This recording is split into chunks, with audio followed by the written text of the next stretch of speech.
In Texas, tensions continue to rise as Attorney General Ken Paxton has filed a lawsuit against U.S. Master Swimming following the organization's decision to allow transgender women, those born male and identifying as female, to compete in women's events at a spring meet in San Antonio. The lawsuit, which was filed on July 16th, alleges that U.S. Masters Swimming engaged in deceptive business practices by allowing what it describes as men to compete in women's races, leading some consumers to believe that the competitions were exclusively for biological women. According to the state, the group's events were functionally mixed rather than single-sex, a distinction they argue was inadequately disclosed. U.S. Masters Swimming, for its part, says it is cooperating fully with the investigation. This legal action comes amid broader national debates regarding fairness, inclusion, and the categorization of athletes in competitive sports. Meanwhile, the issue of immigration and its intersection with civil unrest in the United States has come under renewed scrutiny. Notably, California, and Los Angeles in particular, has been at the center of heated debates and episodes of protest in recent months. Heather MacDonald, a fellow at the Manhattan Institute and author known for her critical views on current immigration policy, has drawn a connection between what she describes as unchecked border lawlessness under the Biden administration and the outbreaks of civil unrest and rioting in Los Angeles.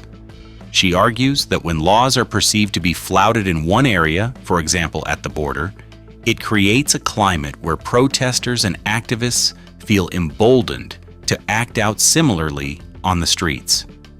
MacDonald cites previous decades in American immigration history when stricter caps helped assimilation, suggesting that the country would benefit from limiting legal inflows, particularly chain migration, and focusing on assimilation before expanding numbers again.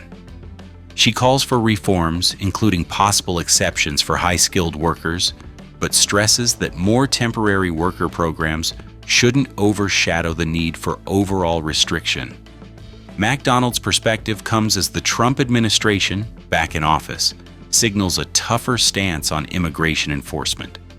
This includes possible mass deportations, not only of those with criminal convictions, but also individuals whose only offense is their undocumented presence.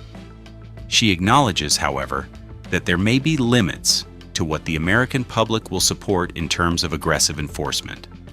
At the same time, the Department of Homeland Security is experimenting with new tactics to promote voluntary departures, like the CBP Home app. This program offers incentives such as cash payments and cleared immigration records to those agreeing to leave the country, marking a notable shift in approach.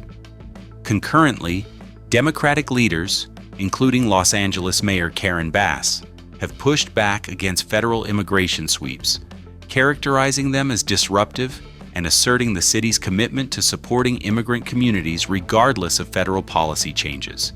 Given the national climate, MacDonald warns that similar unrest could erupt elsewhere, particularly if leaders are seen as minimizing or justifying protests in their own regions. On the political landscape, Texas stands at the forefront of another contentious issue: redistricting.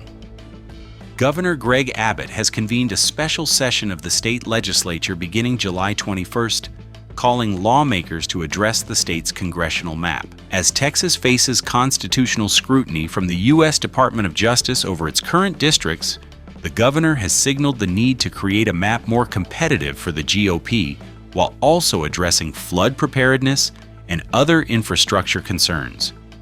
This redistricting battle carries significant implications for the balance of power in Congress and is especially relevant in rapidly changing districts where shifting populations could alter party dominance. Some Democratic representatives warn that aggressive redistricting could backfire on Republicans in the long run, raising the stakes of the upcoming session. The legislature now has 30 days to finalize any changes, a process closely watched by both state and national outfits. Turning to trade policy, Commerce Secretary Howard Lutnick has clarified the United States' current tariff approach towards smaller countries during an appearance on CBS's Face the Nation. Despite President Trump's recent comments suggesting that tariff levels could rise, Lutnick reiterated that the administration plans to maintain a 10% baseline tariff for many smaller nations. This relatively moderate rate contrasts with the much higher tariffs, up to 50%, imposed on some major trading partners with what the U.S. considers unfair practices or significant imbalances. Lutnick explained that countries in regions such as Latin America, the Caribbean, and Africa will generally see this 10% rate, designed to establish a stable and predictable trade framework.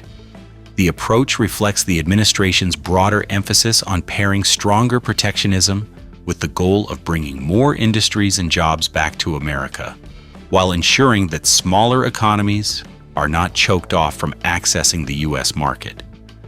It also comes at a time when international trade dynamics continue to shift in response to global supply chain pressures and rising economic nationalism.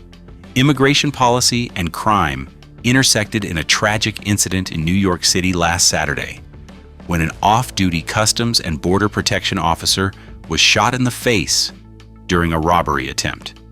The suspect, a 21-year-old Dominican national named Miguel Francisco Mora Nunez, entered the country in April 2023 but, according to Homeland Security records, was released by border authorities rather than deported despite an active warrant for kidnapping in Massachusetts and prior felony arrests.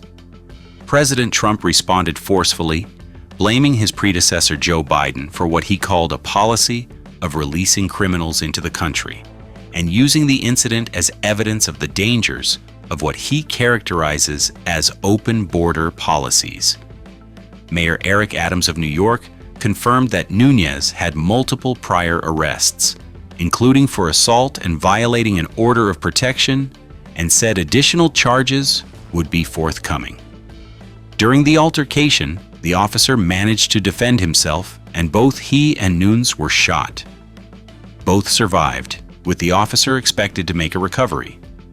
The Department of Homeland Security has since lodged a detainer against Nunez in hopes of preventing future release. This highly publicized case further inflames an already heated debate around immigration enforcement and public safety. Trump has argued that leniency at the border enables violent crime within U.S. cities, while Democrats contend that systemic failures and an over-reliance on criminalization fail to address root problems. The episode follows other incidents, including both threats of violence against political figures and ambushes against law enforcement, that have drawn attention to the intersection of immigration policy, crime, and national security.